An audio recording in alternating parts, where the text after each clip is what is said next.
മാതാവ് ഇങ്ങനെ ഉണ്ണീശ്വരനെ പിടിച്ചുകൊണ്ടൊക്കെ പോലെ നമ്മളെയും കൂടി ഒന്ന് ചേർത്ത് നിർത്തിയാൽ അല്ല, അങ്ങനെ ചേർത്ത് പിടിക്കുന്നതുകൊണ്ടാണല്ലോ നമ്മളൊക്കെ ഇവിടെ. ഒരു ഷഹീർ എന്ന് പറയുന്ന ഒരു സഹോദരൻ പറയുന്നു, കുറച്ച് ദിവസം ഈ സിസ്റ്ററിന് അവസരം കൊടുക്കണം നിങ്ങളുടെ ചാനലിൽ എന്ന് പറയുന്നു. മിക്കവാറും എൻ്റെ പണി പോകുന്നൊരു ഏർപ്പാടാണ്. സിസ്റ്റർ രാവിലെ പ്രഭാത പരിപാടി അവതരിപ്പിക്കാൻ വരണം എന്ന് തന്നെ ചില ആളുകൾ പറയുന്നുണ്ട്. അടിപൊളി, സൂപ്പർ, നന്നായിട്ടുണ്ട് എന്ന് പറയുന്നു. കന്യാസ്ത്രീ എന്നത് മുട്ടുവിരിഞ്ഞ മുല്ലകളാണ്, അവർ നിർമ്മലകളാണ് എന്നൊരു പ്രേക്ഷകൻ പറയുന്നു. സിസ്റ്ററിൻ്റെ പാട്ട് കിടുവാണ്, വേറെ ലെവലാണ് എന്ന് ജോസിൻ പറയുന്നു.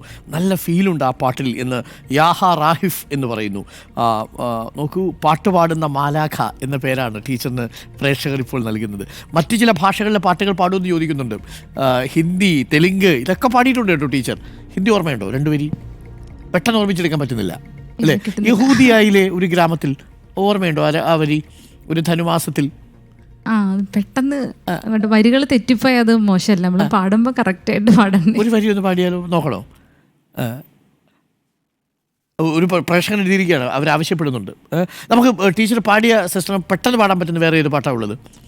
ആ പാട്ട് പാടുന്നതിന് മുമ്പ് നമ്മൾ കുറച്ച് നേരമായിട്ട് സിസ്റ്ററിനെ വിളിച്ച് ഇങ്ങനെ നമ്മൾ വാർത്തയുടെ മുൻപിലൊക്കെ ഇരുത്തി ഒരു പാട്ട് പാടുന്ന കന്യാസ്ത്രീയെ വാർത്തയുടെ ഒരു സീരിയസ്നെസ് പിടിച്ചിരുത്തുന്നത് ശരിയല്ലെന്ന് അറിയാം. പക്ഷേ എങ്കിലും വാർത്തകളൊക്കെ എൻജോയ് ചെയ്യാറുണ്ട്, ചുറ്റുപാട് നടക്കുന്ന കാര്യങ്ങളൊക്കെ അറിയാറുണ്ട്. തീർച്ചയായിട്ടും തീർച്ചയായിട്ടും. എന്നാലും നമുക്ക് പ്രാർത്ഥിക്കാൻ പറ്റുള്ളൂ. ഓരോ കാര്യങ്ങൾ കേൾക്കും. നിങ്ങളിവിടെ കിടന്ന് നിങ്ങളുടെ സ്വരം മുഴുവൻ കൊടുത്ത് ഓക്കെ, നമ്മുടെ ഒരു ബിസിനസ്സിൻ്റെ ഭാഗമാണെങ്കിൽ പോലും വളരെ ന്യായമായിട്ടും ചിലവർക്ക് നീതിയായിട്ടുള്ള കാര്യങ്ങളൊക്കെ നേടിക്കൊടുക്കാൻ വേണ്ടിയിട്ടൊക്കെ സാർ ഒത്തിരി പരിശ്രമിക്കുന്നതൊക്കെ കണ്ടിട്ടുണ്ട്. അപ്പോൾ ഇതൊന്നും ഇതൊക്കെ നമ്മുടെ ജീവിതത്തിന്റെ ഭാഗമാണ്. വാർത്തയും നമ്മുടെ ചുറ്റുമുള്ളവരും എല്ലാവരും. ഓക്കെ, അപ്പോൾ ഞാൻ ബോറടിപ്പിച്ചില്ലെന്ന് തോന്നുന്നു അല്ലേ? ഇല്ല. അപ്പോൾ ഈ പ്രഭാതത്തിൽ സിസ്റ്ററിന്റെ സാന്നിധ്യം ഒരു ക്രിസ്മസിനെ നമുക്ക് ഫീൽ ചെയ്യിപ്പിച്ചു എന്നതാണ്. അതുകൊണ്ട് ഞങ്ങളുടെ ഒരു സ്നേഹ സന്തോഷം സിസ്റ്റർ സ്വീകരിക്കണം. അപ്പോൾ നമ്മൾ സിസ്റ്ററിന് മെൻറ്റോ കൊടുക്കുന്നു, നമ്മളുടെ വക ഒരു കേക്കുണ്ട്, പിന്നെ ഞങ്ങളുടെ ഒരു ഡയറി ഉണ്ട്. അപ്പോൾ ഇതൊക്കെ പാട്ട് എഴുതാൻ വേണ്ടിയാണ്. പാട്ട് എഴുതി എല്ലാ ഭാഷകളിലും സിസ്റ്ററിന് പാടാൻ കഴിയട്ടെ എന്ന് ആശംസിക്കുന്നു. ഇന്ത്യയിലെ എല്ലാ ഭാഷയിലും സിസ്റ്റർ പാടണം. അപ്പോൾ ഇങ്ങനെ പാടുന്നൊരു സിസ്റ്റർ നമ്മുടെ മലയാളത്തിനുണ്ട്. കന്നഡ പാടും, തെലുങ്ക് പാടും, ഹിന്ദു പാടും, തമിഴ് പാടിയിട്ടില്ല. Okay okay. അപ്പോൾ നമ്മൾ സിസ്റ്ററിനെ യാത്ര അയക്കുന്നതിന് മുമ്പ് എനിക്കറിയാം പ്രേക്ഷകരാ മോഹം കൊണ്ടു ഞാൻ എന്ന ആ പാട്ടിൻ്റെ 2 വരി കേട്ടില്ലേ? ആ 2 വരി നമുക്കൊന്ന് കേൾക്കാം. സിസ്റ്റർ നമുക്ക് ഒരിക്കൽ കൂടി ആ പാട്ടൊന്ന് പാടും. അതിനുശേഷം നമുക്ക് ടീച്ചറിനെ യാത്ര അയക്കാം. ഈ മണിക്കൂറിലെ മറ്റു പ്രധാനപ്പെട്ട വാർത്തകളും കേൾക്കാം.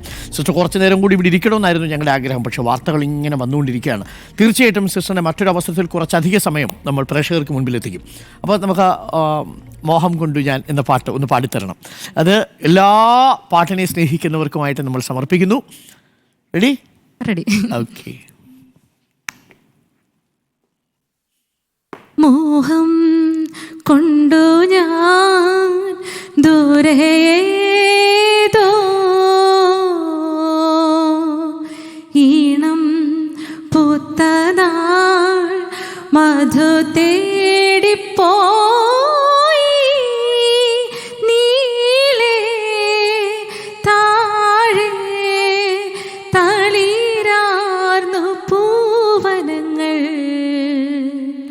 മോഹം കൊണ്ടു ഞാൻ ദൂരേതോ ഈണം പൂത്തനാൾ മധു തേടി പോയി. ഒരു തണുത്ത വൈകുന്നേരത്ത് ഇങ്ങനെ കാറ്റിടിക്കുന്ന സമയത്ത് ജനലിൻ്റെ ചാര നിന്ന് താഴെയുള്ളൊരു താഴ്വരയിലേക്ക് നോക്കി നിൽക്കുന്ന ഒരു ഫീലാണ് പാട്ട് കേൾക്കുമ്പോൾ. സിനിമ കാണാറുണ്ടോ? കാണാൻ അനുവാദമുണ്ടോ നിങ്ങൾക്ക്? നമ്മൾ ക്രിസ്മസ്, ഈസ്റ്റർ അങ്ങനത്തെ ആവശ്യം. ഇത്ര നന്നായിട്ട് പാടുന്ന ഒരു ടീച്ചർ, പ്രത്യേകിച്ച് മോഹം കൊണ്ടു ഞാൻ എന്ന പാട്ട് പാടുമ്പോൾ കന്യാസ്ത്രീ വേഷത്തിലാണെങ്കിൽ ഞാൻ ചോദിക്കുകയാണ്, അപ്പം ഈ എന്ത് മോഹമായിരിക്കും ടീച്ചറിൻ്റെ മനസ്സിൽ വരിക, സിസ്റ്ററിൻ്റെ മനസ്സിൽ? ഞാനിപ്പോൾ അതായത് നമ്മൾ +2 ഒക്കെ കഴിഞ്ഞ സമയത്ത് നമ്മൾ കോൺവെൻറ്റിലേക്ക് പോകുന്നതാണല്ലോ. അപ്പോൾ നമ്മുടെ മോഹത്തിൻ്റെ സമയങ്ങളൊക്കെ ആ സമയത്ത് കഴിഞ്ഞു പോയി. അത് കഴിഞ്ഞല്ല, നമുക്കൊരു നമ്മൾ ഹൈസ്കൂളിലൊക്കെ ആവുന്ന സമയം തൊട്ട് നമ്മൾ പലതും കാണുന്നു, കേൾക്കുന്നു. അതുപോലത്തെ മാനുഷികമായിട്ടുള്ള ആഗ്രഹങ്ങളൊക്കെ എല്ലാം നമ്മുടെ ഉള്ളിലൊക്കെ വരാറുണ്ട്.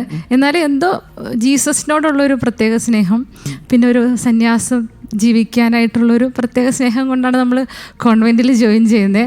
ഇത് കഴിഞ്ഞിട്ടുള്ള പിന്നെ മോഹങ്ങളെല്ലാം ജീസസിനോടുള്ള മോഹവും പാവപ്പെട്ടവർക്ക് വേണ്ടിയിട്ട് അവർക്ക് വേണ്ടി എനിക്ക് എന്ത് ചെയ്യാൻ പറ്റും അത്രയും ചെയ്യാനായിട്ടുള്ള മോഹങ്ങളൊക്കെയാണ് ഇപ്പോൾ ഉള്ളത്. ഓക്കേ, സന്തോഷം. അപ്പോൾ ആ മോഹങ്ങളോട് കൂടി ഓരോരുത്തർക്കും ഓരോ മോഹങ്ങളാണ്. പിന്നെ തീർച്ചയായിട്ടും സാറിൻ്റെ ഒരു പാഷനില്ല, ഞങ്ങളൊക്കെ രാവിലെ എഴുന്നേറ്റ് വരുമ്പോൾ റിപ്പോർട്ടർ TV ന്യൂസ് ലൈവ് എടുക്കുമ്പോഴേ കാണുന്നത്. അപ്പം അതുപോലെ അപ്പോൾ ആ ഓരോരുത്തർക്കും ഓരോ മോഹങ്ങൾ, എല്ലാ മോഹങ്ങളും യാഥാർത്ഥ്യമാവട്ടെ, സിസ്റ്ററിൻ്റെ സ്വപ്നങ്ങളും മോഹങ്ങളും യാഥാർത്ഥ്യമാവട്ടെ.